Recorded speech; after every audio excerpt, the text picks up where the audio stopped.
Welcome back to RV Garage Living. On this episode, Sean and I will be laying the piping for the in-floor radiant heat.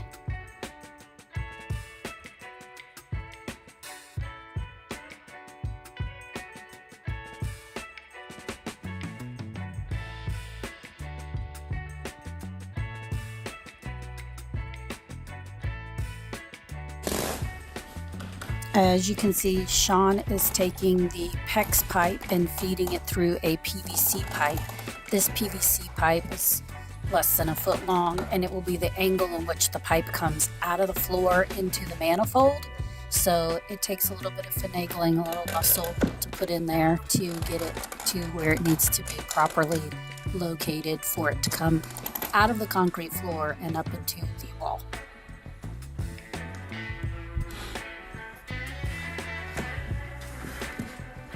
As I mentioned in the last video, we sent a company the measurements for our building, and they crafted a area by area or zone by zone plan as to where you put the pipe in the flooring for it to have the best quality and the most heat to radiate through the floor.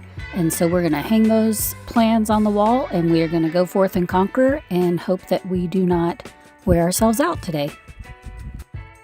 Also, we are not doing this project in the summertime, so it will probably be easier in the summer. You can lay the PEX piping out in the sun, let it heat up a little bit, and it's a little more pliable for you to work with. But no, we're doing it in off-season, colder weather, so we're just going to try and manipulate it the best we can. Also, this process is very time-consuming. Obviously, you have to lay the piping out. You have to make sure you lay it in the correct pattern. On the polystyrene or the polyfoam, the styrofoam boards that we have, I mentioned in the last video that they're 3 inches thick. They're not only 2 inches thick. But this piping, you lay it out everywhere that you see one of these little black attachments. So my arms hurt. I'll be honest. I don't work out at the gym every day. This is a really good workout for me.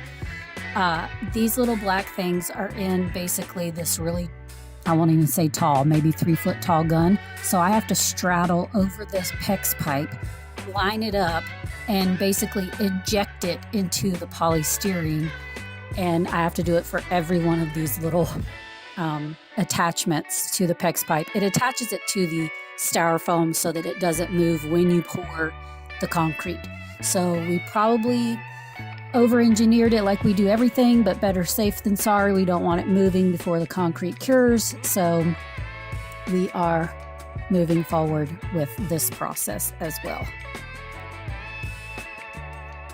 Also, you want to be mindful as to where you're putting your PEX pipe. We have 2 personnel doors in this building, one on the north side and one on the south side.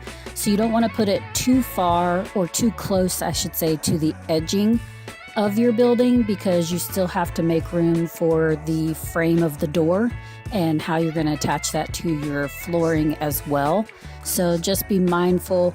We do have a map of all this, and obviously we have videos of all of it. So if you have any questions, we can go back and watch where we exactly put it, and we measured it out in our plans that they sent us, the company for the PEX pipe in the floor. But just be mindful of little things of continuing construction.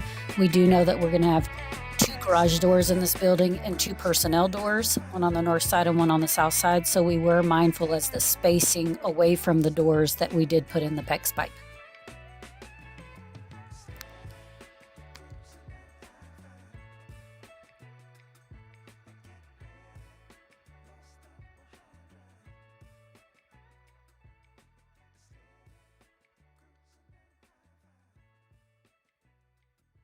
So our next step after we place the PEX piping and place the little black attachments, we did put regular fencing like 4x4 or 4x6. I can't remember which one we used.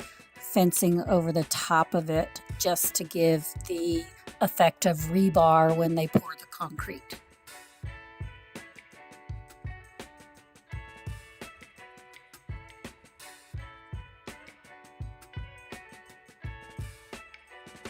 So this shows a good picture of the manifold in itself. So it is a closed loop.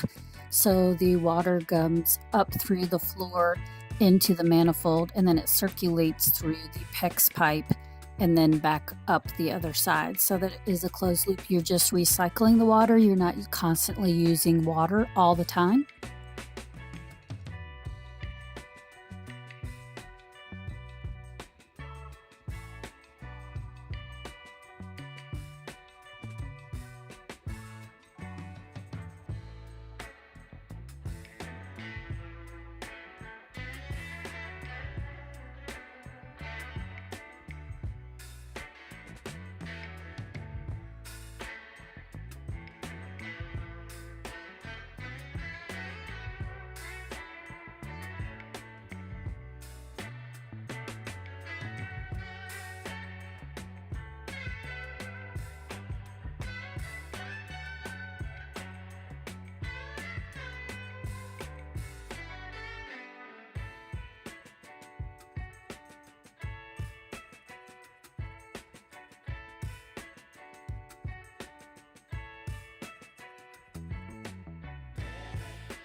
I've said this 100 times if I've said it once. The prep work is the work that takes the longest. So this took us about a day and a half, I'd say 2 days to complete this process. It is a great deal of rinse and repeat. And when you're using that ejector to put in these little attachments, you can't record and do it at the same time. One, because you're having to switch arms every other row because it hurts so bad. Two, like we've said before, it is very windy out where we live, hence we've put the tarp up on the west side and north side. That's the majority where our wind comes out of this time of year. So with that said, I spared you the expense of watching me struggle by putting these attachments into here and then laying the fencing on top of it. So that's why the video is a little shorter and there's a few steps that are missing just because you can't put a tripod up out here because it just will fall over.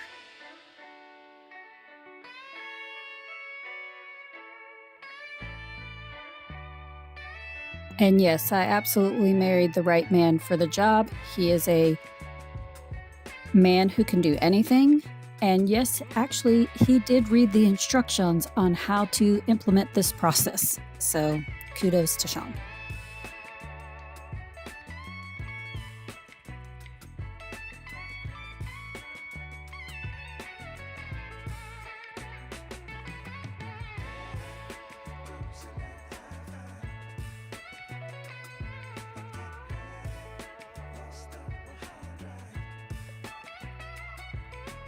Thanks for watching. Please give us a thumbs up, share, like, subscribe, hit that bell notification so you know the next time that we post our video, and we'll catch you on the next one.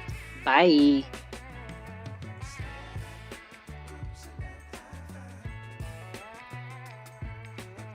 Stay tuned for our next video as it will be pour day for our concrete.